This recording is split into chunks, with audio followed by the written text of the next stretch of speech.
Well, hello everyone. I wanted to welcome you to my YouTube channel, and I wanted to go over some of my Teenage Mutant Ninja Turtle collections. You'll notice, for example, here the Turtles Pizza Thrower, which is a nice little addition to the playset. Also, guys, we've got the Sewer playset in complete mint condition, everything in packaging in the box as well. Here we have the Sewer playset. As you guys can see, it's about an arm's length in size, the box. The sides of the box is in very good condition as well, and you can really appreciate the colors, and the corners of it have a little bit of wear and tear, but that's normal for something this old. Um, the back of the box as well has everything, very nice coloring to it, a few little dings and nicks here and there. Here we've got the Turtle Trooper, the Cheapskate, and the Foot Ski, also in mint condition in the box. We've got a couple more of the additions and still in the box as well. This is my personal collection, guys. I've been collecting these for a while. Got the Retro Catapult also, a lot of other little play sets and a lot of little action figures that were sold separately, obviously. But like the mutations of the turtles, the mutating Leonardo. It's also one of my personal favorites. Mutating Donatello as well.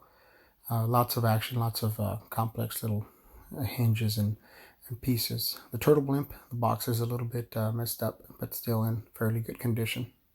Okay, and we'll go ahead and start going into some of these loose action figures. A lot of these I've been collecting, purchasing at different locations, such as flea markets, swap meets, traders' villages, antique shops, yard sales, garage sales, obviously. Then estate sales, some of these. This Leonardo right here in particular have had from a yard sale. It was in pretty messed up condition. I still decided to get it because it was my first 5th anniversary Leonardo.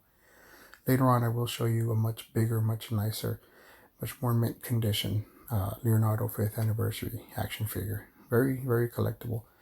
Just like this collector's case, also very hard to find in this nice condition with nice coloring. Also, this little mini techno drone, one of my personal favorites. It's got all the little parts to it, some of the stickers.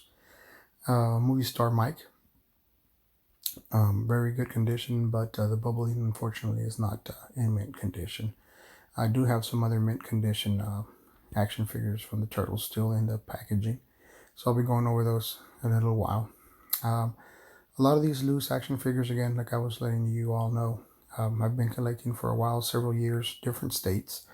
I do travel a lot due to my job, so I do have the opportunity that a lot of people do not have.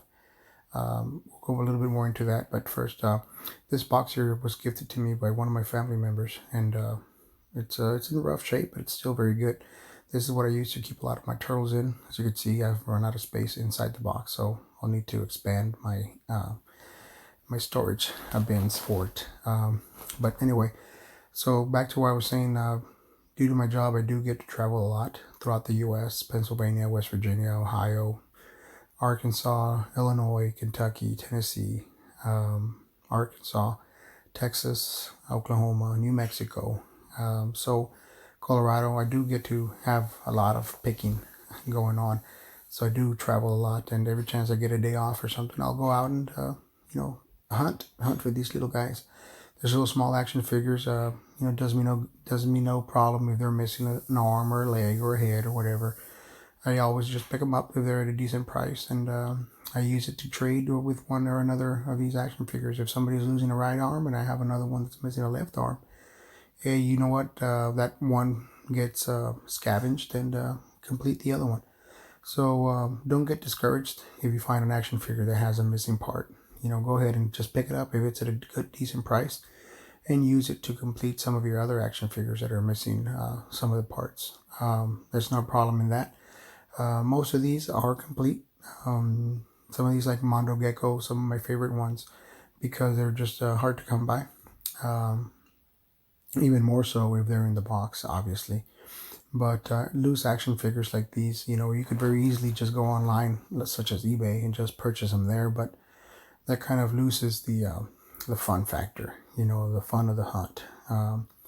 when you find something hidden underneath a box, underneath a bunch of raggedy toys that nobody cares about, then you find something like Undercover Donatello or Baxter Stockman or something like that underneath all that junk pile, and you just like the feeling of it that you found it, and you ask for a price and they give you, say, 50 cents or a quarter, oh, just a quarter. Hey man, you can't go wrong with that. So, just carry on about your business. Whenever you go to the store and you find something that's interesting, pick it up.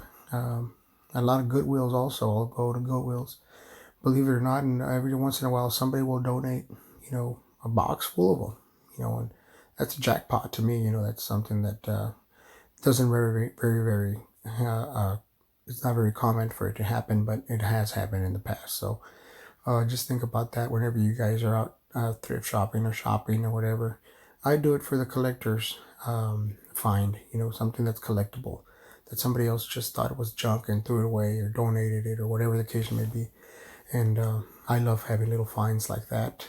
So never really counted them all, but thinking there's about probably about 250 or 300 loose action figures, and then about a dozen or so of the play sets, and about another dozen of the mint in box